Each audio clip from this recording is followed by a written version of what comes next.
Assalomu alaykum hurmatli do'stlar.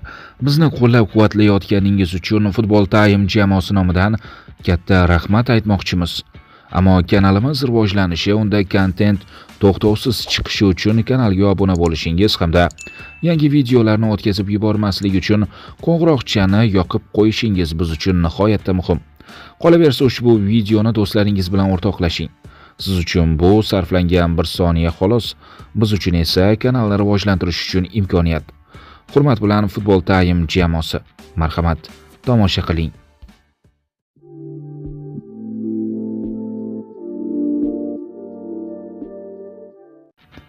Keyin Bavariyadagi kelajagi haqida. Vaziyat xotirjam. Ko'ramiz, nima bo'larkan. Bavariya hujumchisi Harry Kane kelasi yil jamoani tark etishga hech qanday sabab yo'qligini ma'lum qildi. Angliyalik futbolchi 2023-yildan beri Myunxen safida o'ynamoqda. 32 yoshli futbolchining Germaniya klubi bilan shartnomasi 2027-yilning yoziga qadar mo'ljallangan. Menga bu yerda haqiqatan ham qulay. Bizda ajoyib jamoa bor. Hozirda dunyoning eng yaxshi jamoalaridan biri, agar eng yaxshisi bo'lmasa. Bizda zo'r murabbiy bor. Vaqtimdan rohatlanyapman. Vaziyat tinch. Mavsumni ehtimol jahon chempionatini yakunlash kerak, keyin gaplashamiz degan qarorga keldik. O'ylaymanki, har ikki tomon bir-biridan mamnun. Nima bo'lishini ko'ramiz, dedi keyin. Hujumchi Bavariya bilan birga 2 marta Germaniya chempioni bo'ldi. Mamlakat kubogi va Super kubogini qo'lga kiritdi. Keyin 2025-26-yilgi mavsumda barcha musobaqalarda 51 ta o'yin o'tkazib, 61 ta gol urdi va 7 ta golli uzatmani amalga oshirdi. Timur Kapadze: Kubokda ham, chempionatda ham oxirigacha harakat qilamiz. O'zbekiston Kubogi guruh bosqichi 3-turdan o'rin olgan Navbahor Fardov uchrashuvdan so'ng mezbonlar ustozi Timur Kapadze fikrlarini bildirdi. Avvalambor barcha muxlislarimizni g'alaba bilan tabriklayman. Fardov ham yaxshi jamoa, Pro Ligada yaxshi o'yinlar ko'rsatyapti. Ularni ko'rib chiqqandik, bugun ham ular yaxshi harakat qilishdi. O'z navbatida biz ham chiroyli o'yin ko'rsatdik, ko'plab vaziyatlarga ega bo'ldik. Eng asosiysi g'alaba qozondik, keyingi bosqichga chiqdik. Fardov jamoasi haqida fikringiz qanday? Yaxshi jamoa, bu o'yingacha bo'lgan bir necha uchrashuvlarni ko'rib chiqdik. Bundan tashqari ushbu jamoa Farg'ona jamoasi bo'lgani uchun ham kuzatdik. Murabbiy ham yaxshi, chiroyli o'yin quryapti.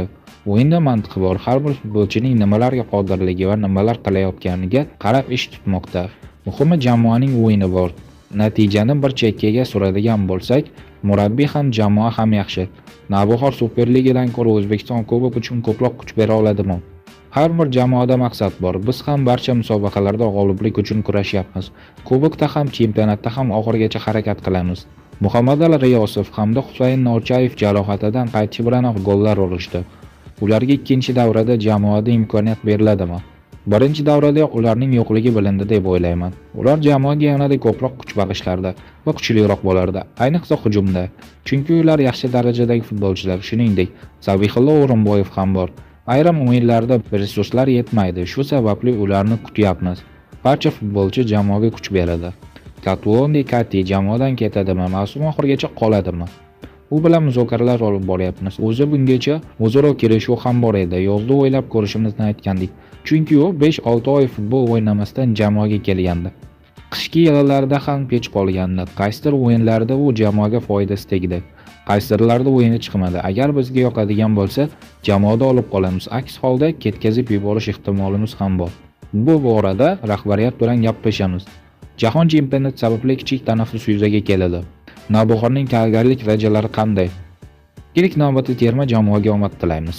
Har birimiz vatan jamoasiga muxlislik qilamiz. Yorug' yuz bilan ketib, g'alabalar qozonib, yorug' yuz bilan qaytishlariga ishonaman. Biz ham bu paytda tayyorgarlik ko'ramiz. Ungacha kichik ta'tilga chiqamiz. Keyin esa birinchi davraning so'nggi 4-o'yini va ikkinchi davra uchun tayyorgarlikka davom etamiz. Ketsam ham Realga foyda bo'ladi. Vinicius Junior kelajagi bo'yicha yakuniy qarorini aytdi. Jurnalist Miguel Serrano ma'lumotlariga ko'ra, Pro Lig klubi braziliyalik futbolchi Vinicius Juniorning 2027-yil yozda jamoadan erkin agent sifatida ketib qolishidan xavotir olmayapti.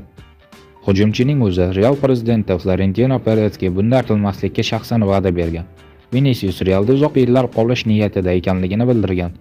Hatto shartnomani uzaytirish bo'yicha kelishuvga erishilmagan taqdirda u faqat Real uchun manfaatli bo'ladigan summa evaziga ketishi mumkinligi ta'kidlangan.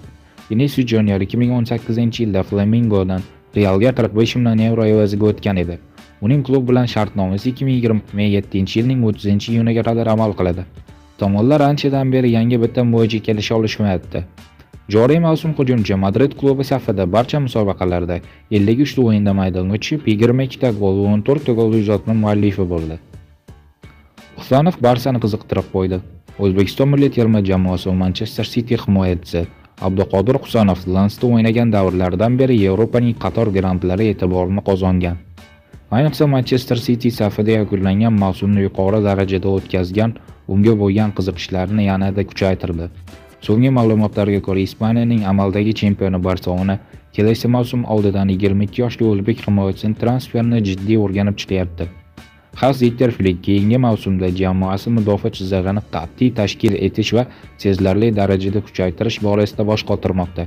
Germaniyalik murabbiy Hans-Dieter Flick Abduqodir Husanovning o'yini uslubini yuqori baholayotganini aytilyapti. Bunga futbolchining tezligi, yakka kurashlardagi ishonchli harakati, to'p bilan xotirjam o'ynashi va himoyadan hujumni boshlashdagi salohiyati ma'qul kelgan. Yaqinda Barsa tuzumida ishlayotgan mutaxassis Rafael Muslimov Abduqodirning Kataloniya klubi futboliga mos ekanligini ta'kidlagan edi. Husanov Kataloniya futboliga to'liq mos keladi. Unda Josep Guardiola himoyachilarida yuqori qadrlaydigan sifatlar bor: tezlik, kuch, agressivlik, futbol intellekti va o'rganish qobiliyati. U shuning uchun Pepning muhim qiroliga aylandi. Guardiola uning kuchli tomonlarini tushunadi va unda o'z tizimida qanday foydalanishni biladi. Bunday tizimda himoya o'rtalash, raqibga yetib olish, kurashga kirish va bo'sh hududlarni yopish uchun tezlik kerak bo'ladi. Husanovda ularning barchasi bor. U tezlikdan to'pni olib qo'yish, bosim o'tkazish va hujumlarga qo'shilish uchun foydalanish mumkin. Guardiola uchun umuman olganda Barselona modeli uchun ham himoyachi o'yinni tushunish kerak. Hujum rivojini oldindan ko'ra bilish, to'g'ri pozitsiya tanlash va bosim ostida qaror qabul qila olish lozim. Agar Pep Husanovni aqlli va tez o'ynaydigan futbolchi desa, demak u Abduqodir timsolida o'z modeliga mos ravishda rivojlantirish mumkin bo'lgan o'yinchini ko'ryapti. Demak, Abduqodir Kataloniya klubiga ham moslasha olgan bo'lardi, degandi Muslimov Euro-Rossiya futbol nashriga bergan intervyusida. Aslini olganda Angliya Premyer Ligasidagi yuqori sur'atli va kurashlarga boy chempionatda o'zini ko'rsatgan har qanday futbolchi boshqa ligalarda ham muvaffaqiyat qozona oladi. Abduqodir esa Manchester City'dagi murakkab davrda ham xarakter, jismoniy tayyorgarlik va taktik savodini ko'rsatdi. Barselona o'yin uslubi Manchester City qo'llaydigan jihatlar bor.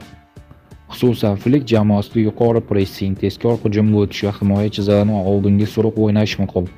Bu usulda o'ynaydigan markaziy himoyachilardan faqat raqib hujumlarini to'xtatish emas, balki katta tezlik, maydonni yaxshi ko'rish, tez qaror qabul qilish va birinchi pasni sifatli yetkazish, jamoani hujumni boshlash kabi xususiyatlar ham talab qilinadi.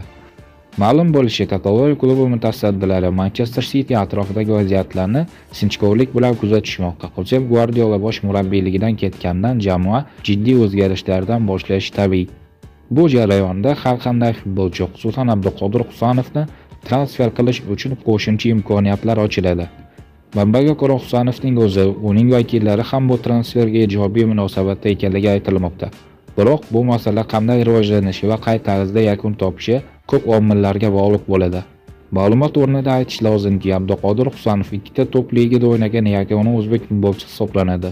Fransiya chempionatida o'zini ko'rsatgan legionerimiz Angliya futbolida salohiyati yuqori ekanligini yana bir karra tasdiqladi.